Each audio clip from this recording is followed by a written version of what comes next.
जय श्री कृष्ण दोस्तों, मेरा नाम है अजय कृष्णवंशी। इस चैनल जिसका नाम है इनविंसिबल पायोनियर इंस्टीट्यूट, इस चैनल पर दोस्तों हम राजस्थान इतिहास के बहुत ही महत्वपूर्ण चैप्टर्स का अध्ययन कर रहे हैं, जो कि हमारे प्रतियोगी परीक्षाओं की दृष्टि से भी महत्वपूर्ण है।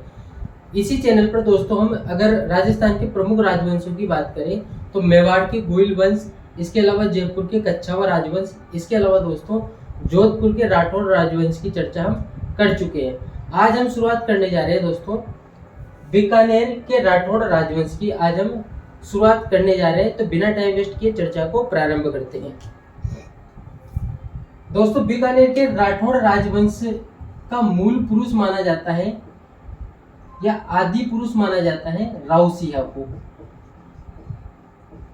मूल पुरुष या फिर आदि पुरुष माना जाता है दोस्तों राव सिंह को। लेकिन बीकानेर में राठौड़ राजवंश की स्थापना का श्रेय किसे प्राप्त है?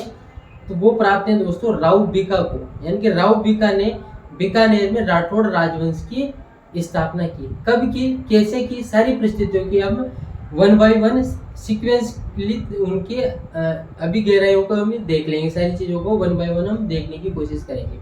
होता क्या है दोस्तों, 1665 में राव जोधा के द्वारा, राव जोधा जो कि जोधपुर के राठौड़ राजवंश का शासक था, उसी राव जोधा की बात कर रहे हैं जिसने जोधपुर नगर बसाया था तथा मेहरानगढ़ किले का निर्माण करवाया था।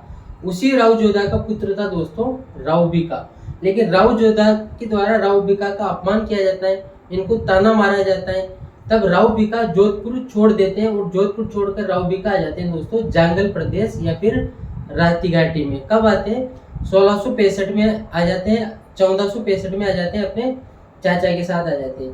ऐसा कहा जाता है किंवदंतियों के अनुसार कि राती घाटी या फिर जांगल प्रदेश में राठौड़ राजवंश की स्थापना जब राव बीका कर रहे थे तब उनकी करणी माता ने सहायता की थी। इसी वजह से करणी माता को बीकानेर के राठौड़ राजवंश की कुल देवी भी माना जाता है। यहाँ तक थोड़ा सा हम लिखना भी चाहेंगे, लिख लेते हैं।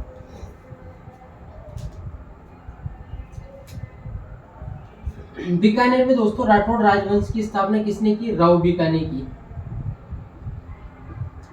राव बीका ने की। 1465 में राव बीका किसका पुत्र है दोस्तों? राव जोधा का पुत्र है। 1465 में राव जोधा के द्वारा ताना मारने पर, अपमान करने पर राव बीका 1465 में कहां पर आ जाते हैं? जांगल प्रदेश में आ जाते हैं। राव बीका जांगल प्रदेश में आ जाते हैं दोस्तों, जांगल प्रदेश, जांगल प्रदेश या फिर राती घाटी में आ जाते हैं।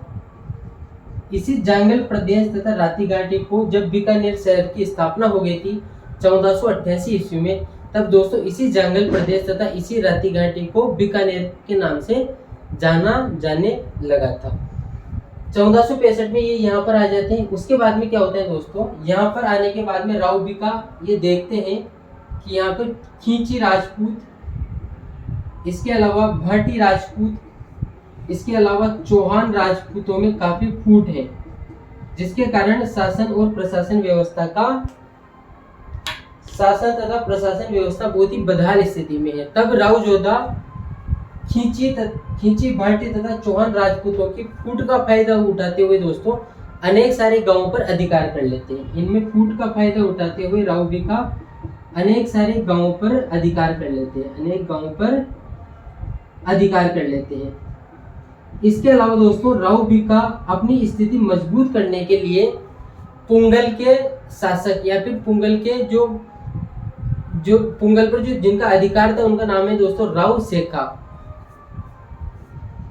पुंगल के शासक राव शेखा की पुत्री से विवाह कर लेते हैं। कौन? राव बीका।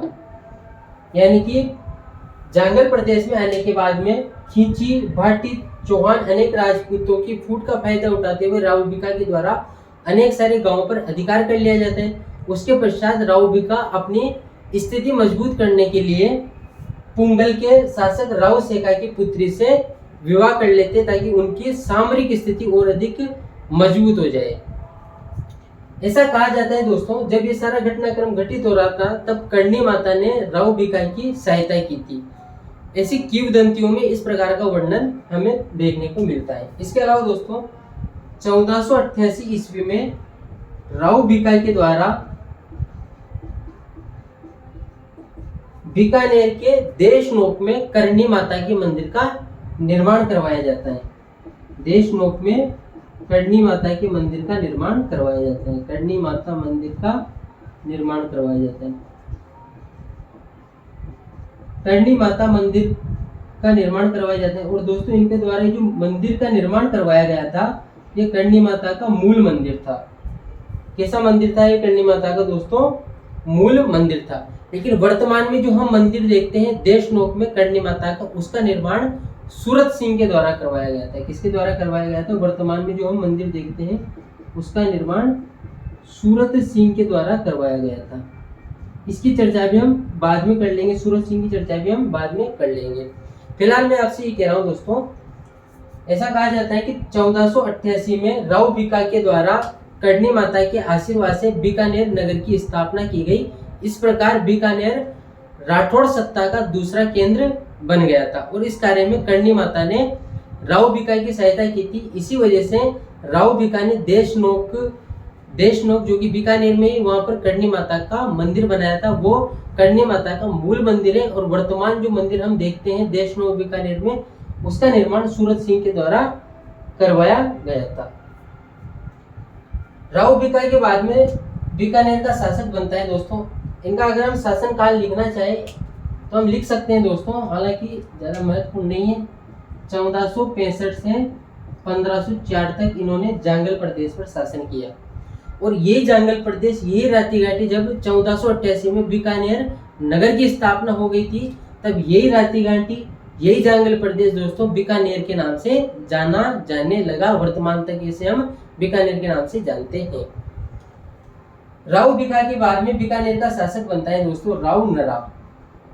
लेकिन बहुत ही कम समय तक ये शासक रहता है। 1505 ईस्वी में इसकी क्या हो जाती है? मृत्यु हो जाती है। राव नरा के बाद में राव भिका का छोटा पुत्र राव लूणकर्ण बीकानेर का शासक बनता है। राव लूणकर्ण की अब हम चर्चा करना चाहेंगे। इसको सॉल्व कर देते हैं।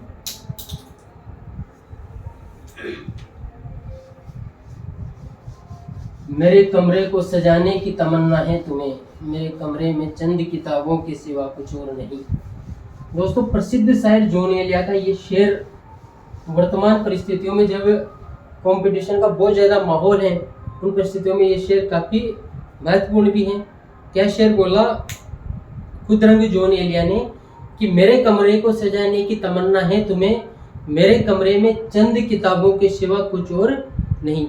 यानी कि विद्यार्थी जीवन में, विद्यार्थी जीवन के बाद भी ज्ञान सबसे बड़ी पूंजी होती है जो किसी व्यक्ति के व्यक्तित्व को निर्धारित करती है।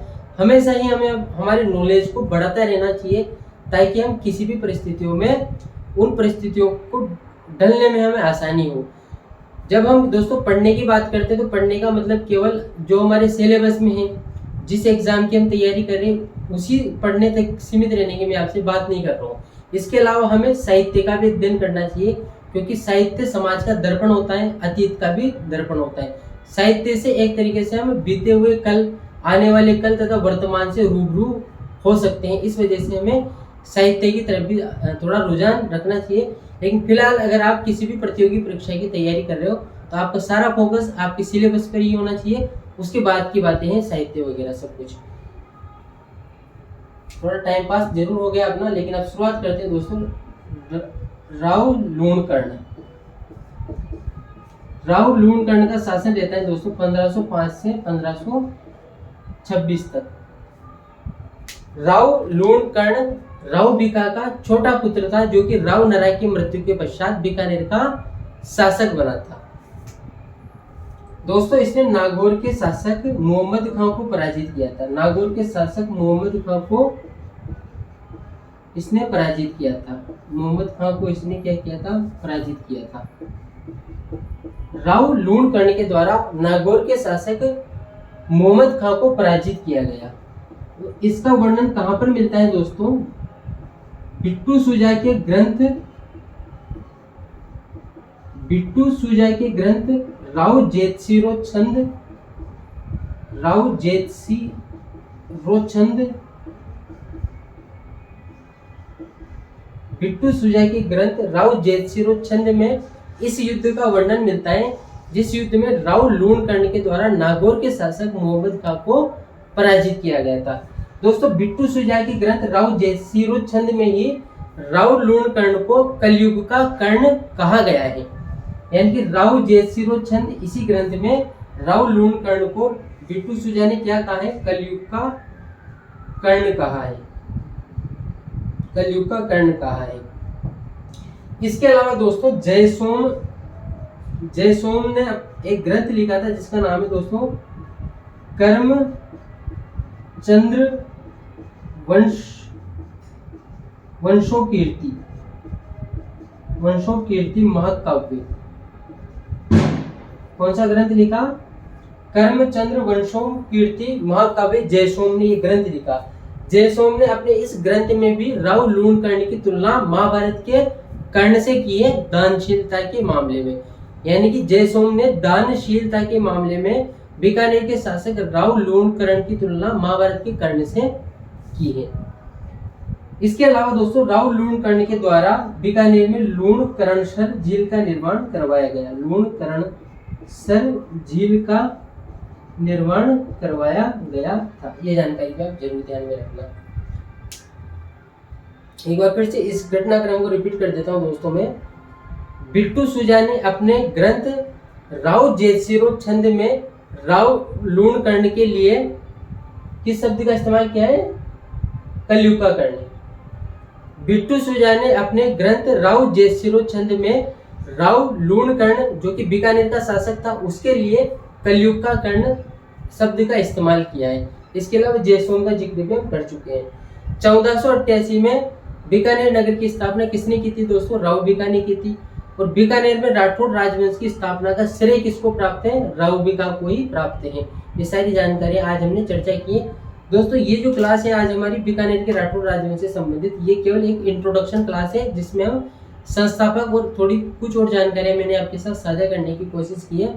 इसके बाद में जो नेक्स्ट लेक्चर आएगा वहां से इसकी प्रॉपर शुरुआत हो जाएगी, जिसमें हम राव जयसी की चर्चा करेंगे, राव कल्याणमल की चर्चा करेंगे, राय सिंह की चर्चा करेंगे, जूनागढ़ किले का निर्माण किसने करवाया, सारे घटनाक्रमों की चर्चा हम 1 बाय 1 जैसे जैसे इसके नेक्स्ट लेक्चर आएंगे करते जाएंगे। तो आप निश्चिंत रहिए उसके लिए। और हमारी जानकारियों को स्रोत हमेशा से राजस्थान तथा भारत सरकार की प्रमाणिक पुस्तकें जैसे माध्यमिक शिक्षा बोर्ड, NCERT तथा हिंदी ग्रंथ अकादमी ही रहने वाली है। हमारी जानकारी का स्रोत दोस्तों कभी भी किसी कोचिंग के नोट्स या फिर कोई भी गाइड हमारी जानकारी को स्रोत नहीं होगा। तो जानकारियों को लेकर आप निश्चिंत रहे। हमारे द्वारा जो जानकारी आपको उपलब्ध करवाई जा रही है वो बिल्कुल ऑथेंटिक जानकारी है। अगर आपने लेक्चर को शुरू से अंत तक देखा है तो थैंक यू वेरी मच, धन्यवाद। इसके बाद में दोस्तों हमारी मुलाकात होती है नेक्स्ट लेक्चर में बीकानेर के राठौड़ राजवंश के कुछ अन्य महत्वपूर्ण शासकों को लेकर। थैंक यू वेरी मच, धन्यवाद।